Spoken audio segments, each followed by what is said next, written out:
Tell me that you love me, even if it's fake, cause I don't fucking care.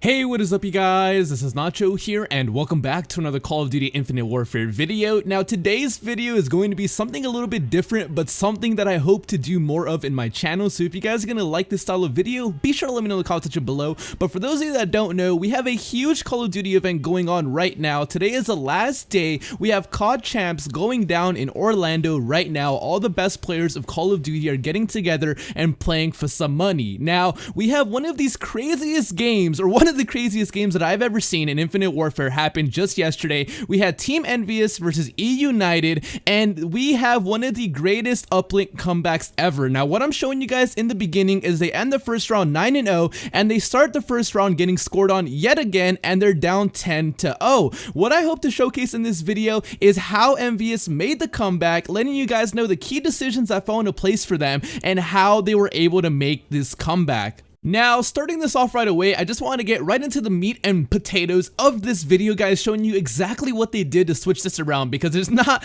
any time in Call of Duty where you go from one round being shit on to the next round just absolutely turning up without the certain things falling into place like some dominoes. So starting off, I want to highlight this play coming in by JCap. So now, to a lot of people, this might not seem like that big of a deal, but this is the power position that's going to allow them to start making their comeback. So what JCap does is he decides to flank behind the stairs. Now, if you look at the feed, it looks like the enemy team EUnited has one player down, so you know they're going to be guarding the point or the uplink point. So JCap decides to flank around, and you're going to see exactly what he does. He's going to clear out a couple of enemies, which is going to open up the floodgates for Envyus. Now, as he comes behind the enemy team and gets right under the uplink where his team needs to score, you see there's an enemy proning right there, another enemy waiting right there, which is pretty predictable in uplink. So right there, starting off, they already got one score. Not too bad, but they still got 3 minutes left to make this comeback. So they're playing the ball in the middle, which is great. And as you can see, they continuously decide to wrap it around over here on the left side. Now, uplink is one of those game modes in Call of Duty where the maps, if not all the maps, have a strong side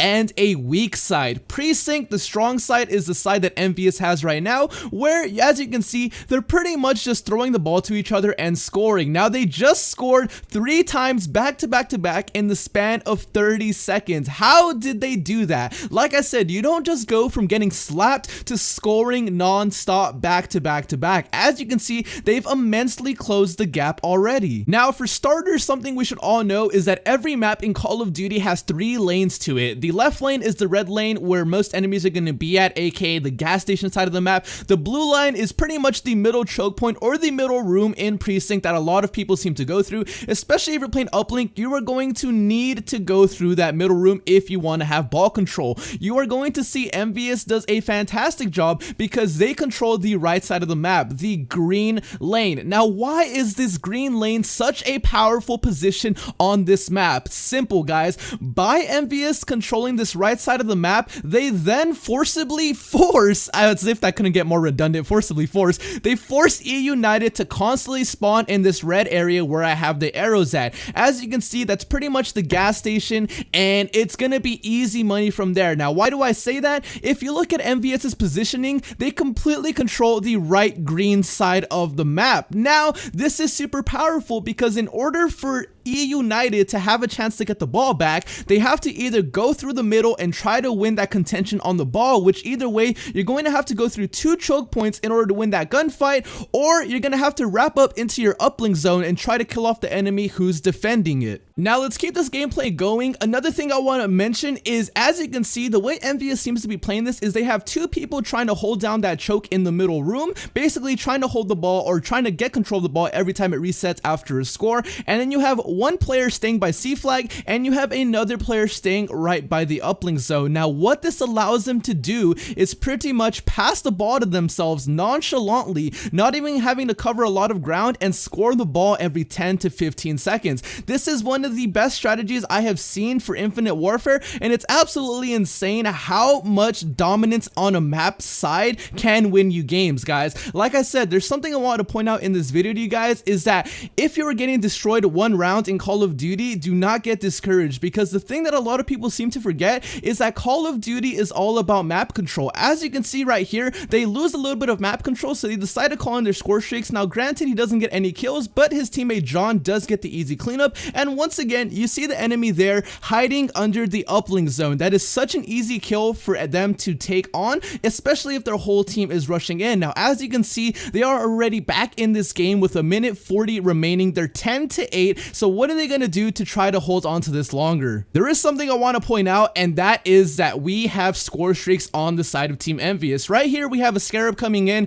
Could have been used a little bit better. I think he kind of choked on the doorway. He did not mean to jump onto the doorway. He meant to jump after he went in. Nothing too crazy right there. It's only a Scarab. Most of the time, it'll only get you one kill, and a lot of the times, it can get destroyed by the enemy team, as you guys just saw. Something important right here, you see they're not panicking and they're not calling in their streaks right away. The enemy team is making a really good push, but they have another teammate alive who's going to call in his streaks, get a triple, and this is why score streaks are so important, guys. Now, a lot of people, when I see them play Call of Duty, they'll earn a Trinity Rocket, a bombardment, whatever it is, and they'll call it in right away. Now, the reason you don't want to call in your stuff right away is because you can have so much more of a powerful effect if you time it right. This is another fantastic play. The dude jukes them with camo, gets the score, and goes for the double. Now, obviously, if you dunk it, you get 2 points, and this leaves it a tie game. Now, at this point, you have hella momentum on your side. I know the other team is going to be feeling discouraged, especially if you just got scored on 10 times in a row.